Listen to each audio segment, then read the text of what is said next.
So today we are talking about some guys that have been quite notable because of their time in the Vancouver Canucks organization the past few years.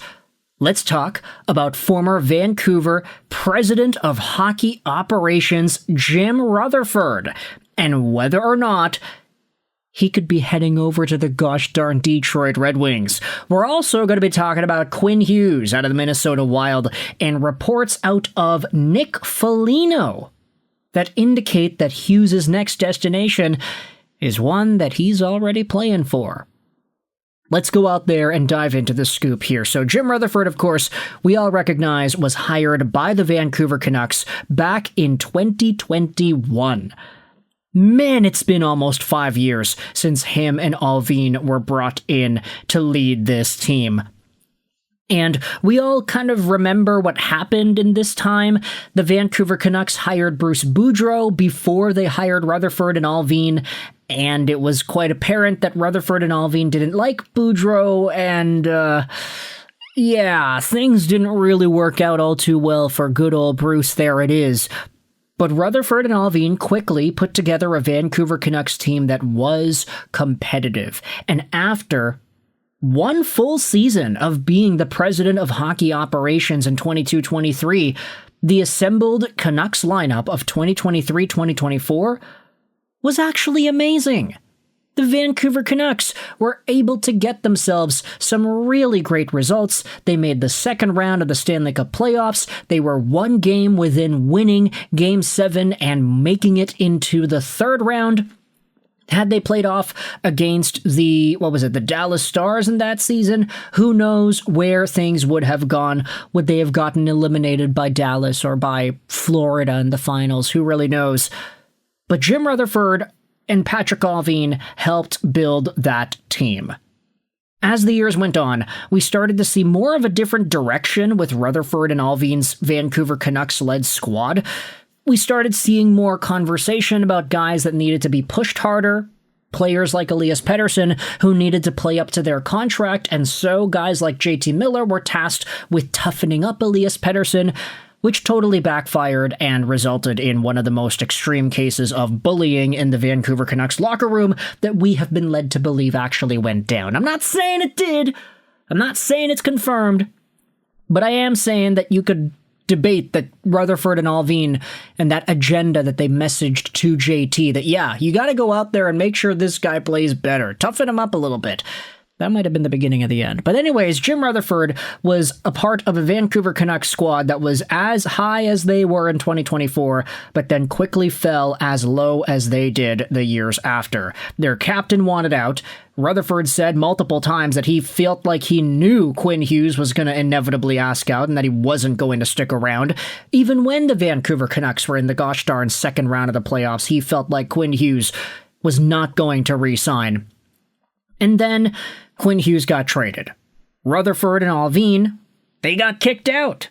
I mean, Rutherford is still there. He's a senior advisor, governor role after all, but he ain't the president of hockey ops anymore. That honor co-belongs to Henrik and Daniel Sedin. Patrick Alvin got kicked out. Quinn Hughes was traded away, and now we have Jeff Merrick on the Sekeres and Price show asking whether or not Jim Rutherford makes any sense with the Detroit Red Wings, considering he is a former wing there. Ay.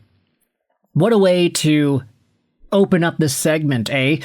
I'll just say this right off the bat. Jim Rutherford is a person who has such a long history of success in the National Hockey League, both as a player and as an executive.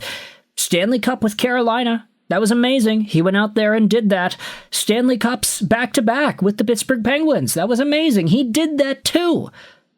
But Jim Rutherford, in today's NHL, if his Vancouver Canucks stint is any indication as to the level of grasp that he has on this climate, I would not feel confident in bringing in a guy who is 77 years old to becoming the new general manager of the Detroit Red Wings. Like, I get that he was a Red Wing before, so there is some sort of a connection there, but, you know, Jim Benning was a Canuck.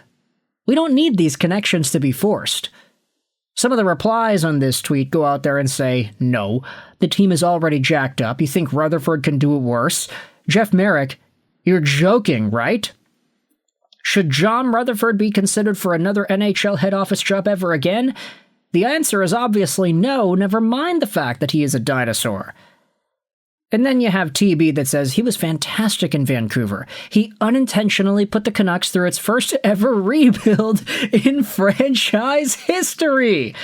And that has to be acknowledged as well. Imagine being so good or bad at your job that you want, from the bottom of your heart, to see this team do the best they can and to be competitive, maybe because there's an agenda from the guy up top that's paying you, whatever the reason may be.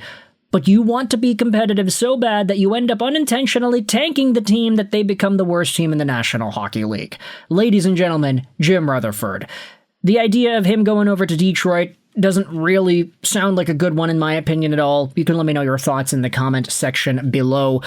But with that said, we also have some conversations to dive into when it comes to Quinn Hughes, one of the main pieces that Jim Rutherford was in charge of trading away to the Minnesota Wild.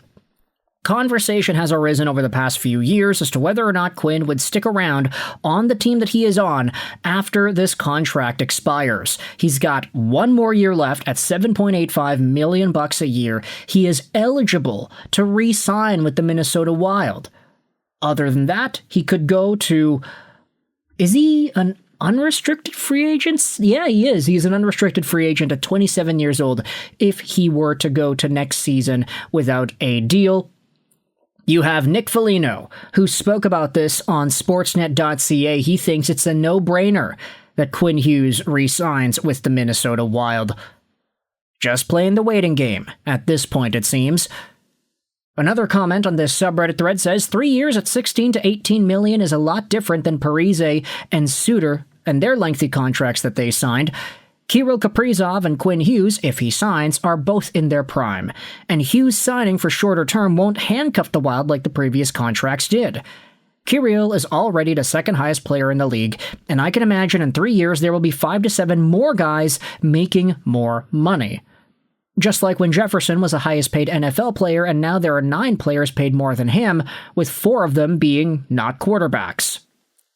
Seems like both Hughes and Makar's agents are waiting on the other to set the market. Anybody who thought either one was going to sign immediately on July 1st hasn't paid attention for the last several years. Quinn is 100% going to sign an extension. Now, we just got to say this as well. Quinn Hughes and the current contract that he is on, it was signed not right away, if I'm not mistaken. Yeah, so Quinn Hughes' last deal with the Vancouver Canucks was signed on October 1st, 2021. Although now that I think about it, was that a regular year? I don't know if it was. I know the 2020 year was weird, but what about 2021, 2022? I'm not too sure, to be completely honest with you. But it does seem like there was a little bit of a delay from when Quinn Hughes was able to sign his extension post-ELC to when he actually did. So could we be seeing some sort of a similar thing going on here with Quinn Hughes as he potentially awaits signing a contract with the Minnesota Wild? You can let me know your thoughts in the comment section below, whether or not that makes sense in your opinion. Thoughts on Jim Rutherford potentially becoming a Detroit Red Wing, and do you think Quinn is indeed destined for sticking around in Wildtown? Nick Foligno seems to think so. Let me know your thoughts in the comment section below. I hope you enjoyed this video. Sign on. And bye.